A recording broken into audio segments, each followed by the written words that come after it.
हमारा हिंदी का पाठ है सर्वनाम। पहले हम सर्वनाम के बारे में जानेंगे, जो कि हम पहले भी पढ़ चुके हैं। संज्ञा के स्थान पर प्रयोग होने वाले शब्दों को हम सर्वनाम कहते हैं। जैसे यह, वह, मैं, उसका, मेरा, ये सारे शब्द सर्वनाम कहलाते हैं। अब हम अपना पाठ देखेंगे। शेर जंगल का राजा कहलाता है। अब यहाँ पर शेर संज्ञा है, ठीक है, तो यहाँ पर अंडरलाइन लगा दी गई है। वह सभी जंगली जीवों से अधिक ताकतवर एवं साहसी होता है। अब वह इसकी जगह प्रयोग कर दिया है। अब वापस यहाँ पर शेर शब्द रिपीट नहीं हुआ है, यहाँ पर क्या लिख दिया गया, वह। शेर के लिए वह शब्द यूज हो गया, तो यह सर्वनाम है। स्थूलकाय हाथी भी उसका सामना नहीं कर सकता है। उसका, उसका मतलब किसका, शेर का, तो यहाँ पर उसका भी सर्वनाम है। तो यहाँ पर जो संज्ञा शब्द होते हैं उसकी जगह पर सर्वनाम शब्द यूज कर दिए गए हैं, वह, उसका। यहाँ पर वह और उसका शब्द संज्ञार्थार्थ शेर के स्थान पर प्रयुक्त हुए हैं, अतः ये दोनों सर्वनाम हैं। जो शब्द संज्ञा के स्थान पर प्रयोग होते हैं उन्हें हम सर्वनाम कहते हैं। सर्वनाम शब्दों के प्रयोग से संज्ञा शब्दों की पुनरावृत्ति नहीं होती है, जिससे वाक्य की सुंदरता बनी रहती है। सर्वनाम 6 प्रकार के माने गए हैं। कौन कौन से हैं वो? पुरुषवाचक सर्वनाम, निश्चयवाचक सर्वनाम, अनिश्चयवाचक सर्वनाम, प्रश्नवाचक सर्वनाम, संबंधवाचक सर्वनाम और निजवाचक सर्वनाम। ये 6 प्रकार के सर्वनाम होते हैं।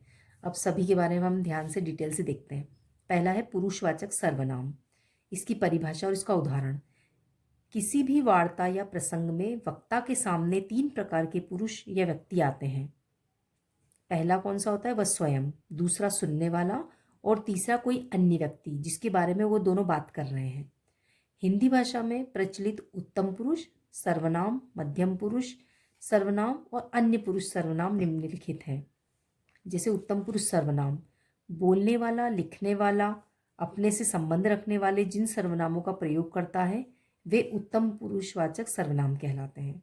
जैसे मैं, मेरा, हम, हमारा, मुझको, मुझे, हमें आदि, ये सब उत्तम पुरुषवाचक सर्वनाम के उदाहरण हैं। दूसरा है मध्यम पुरुषवाचक सर्वनाम। वक्ता या लेखक सुनने या पढ़ने वालों के लिए जिन सर्वनामों का प्रयोग करता है उन्हें मध्यम पुरुषवाचक सर्वनाम कहते हैं। जैसे तुम, आप, आपको, आपसे आदि। और अन्य पुरुषवाचक सर्वनाम, वक्ता या लेखक सुनने या पढ़ने वाले के अलावा अन्य व्यक्तियों के लिए जिन सर्वनामों का प्रयोग करता है उसे हम अन्य पुरुषवाचक कहते हैं। जैसे वह, वे, उसे आदि। तो इस तरीके से ये तीनों प्रकार के इसके सर्वनाम के प्रकार हैं। अब नीचे देखेंगे हम निश्चयवाचक सर्वनाम। किसी भी व्यक्ति, वस्तु, घटना के लिए प्रयुक्त होने वाले सर्वनाम निश्चयवाचक सर्वनाम कहलाते हैं। जैसे यह, ये, वह, उन्हें, इन्हें आदि। यह, ये, इन्हें, इनका समीप की वस्तुओं के लिए प्रयुक्त होते हैं, जबकि वह, वे, उन्हें, उनका, ये सब दूर की वस्तुओं के लिए यूज होते हैं, प्रयोग होते हैं। जैसे सामने जो बड़ा सा घर दिखाई दे रहा है वह मेरा है। वर्मा जी का घर यह नहीं वह है। थर्ड है अनिश्चयवाचक सर्वनाम। किसी अनिश्चित व्यक्ति या अनिश्चित घटना के लिए प्रयुक्त होने वाले सर्वनाम को हम अनिश्चयवाचक सर्वनाम कहते हैं, जिसमें कोई निश्चित चीज पता नहीं चल रही है। जैसे कोई, किसी, कुछ आदि। भूख लगे तो कुछ खा लेना। अब इसमें कोई निश्चित नहीं है कि क्या खा लेना, कुछ मतलब कुछ भी तो अनिश्चित है ना। बाहर कौन खड़ा है, तो कौन, पता नहीं है आपको कौन खड़ा है, पूछ रहे हैं बस आप। तो ये इस तरीके के जो शब्द आ जाते हैं तो उससे हम अनिश्चयवाचक सर्वनाम में लेंगे। अगला है प्रश्नवाचक सर्वनाम। इसको तो पढ़ के आपको पता चल गया होगा कि इसमें क्या आएगा, कि जिन सर्वनामों में किसी भी व्यक्ति, वस्तु, घटना के बारे में प्रश्न का बोध होता है उसे प्रश्नवाचक सर्वनाम कहते हैं। अब कौन कौन से हैं वो? कौन, किसे, किसने, क्या, कब आदि प्रश्नवाचक सर्वनाम है। प्राणीवाचक संज्ञाओं के लिए कौन, किसे, किसने का प्रयोग किया जाता है तथा अप्राणीवाचक संज्ञाओं के लिए क्या का प्रयोग होता है।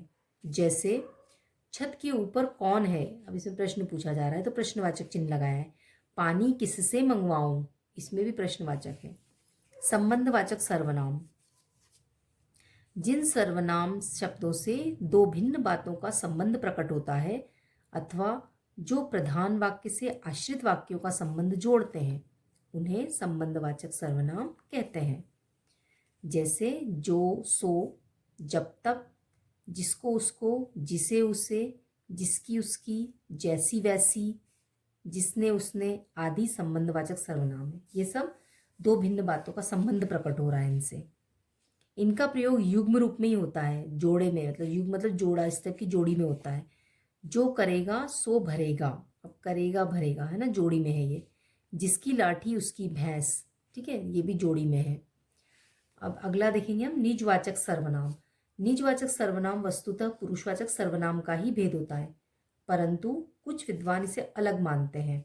परिभाषा: वक्ता या लेखक स्वयं अपने लिए जिन सर्वनाम का प्रयोग करता है उसे निजवाचक कहते हैं। निज मतलब होता है अपना, आप, अपने आप, स्वयं, खुद, स्वतः, निज आदि प्रमुख निजवाचक सर्वनाम है। जैसे मैं अपना काम स्वयं करता हूँ, वह अपना काम आप करता है, ठीक है। तो इस तरीके से ये सर्वनाम के कुल कितने भेद हैं? 6 हैं। तो इनको आपको अच्छे से अपनी बुक से ही ध्यान से रीडिंग करके और वीडियो को भी देख लेना है और समझ लेना है। अब आगे हम देखेंगे इसकी एक्सरसाइज। प्रश्न 2, निम्नलिखित वाक्यों में सर्वनाम के भेद बताइए। यह मेरा स्कूल है। अब इसमें कौन सा सर्वनाम आ रहा है? निश्चयवाचक, क्योंकि इसमें निश्चित है कि ये मेरा स्कूल है। उसने अपना काम स्वयं किया, स्वयं किया तो स्वयं में निजवाचक। अभी हमने पढ़ा ऊपर परिभाषा में, जैसा करोगे वैसा फल मिलेगा, इसमें संबंधवाचक बता रहे हैं, है ना। तो इसमें जैसा करोगे वैसा ही फल मिलेगा। भूख लगे तो कुछ खाना चाहिए। अब इसमें कुछ कुछ मतलब कुछ फिक्स चीज़ नहीं बताई है, तो ये अनिश्चयवाचक हो गया है। तो यहाँ हमको इसे लिखना है। लिखित एक्सरसाइज, निम्नलिखित वाक्यों में से सर्वनाम शब्द छांटना है और उसका भेद लिखना है। हमारे पास 200 पशु हैं, तो हमारे, अब ये कौन सा है? पुरुषवाचक उत्तम पुरुष है ये। उसकी वाणी मधुर है, उसकी सर्वनाम है। यह पुरुषवाचक अन्य पुरुष है। कौन आया है? तो इसमें प्रश्न पूछ रहे हैं, तो कौन प्रश्नवाचक। यह मेरा स्कूल है, मेरा उत्तम पुरुषवाचक। बाल्यकाल से ही वे साहसी थे, वे अन्य पुरुषवाचक निश्चय।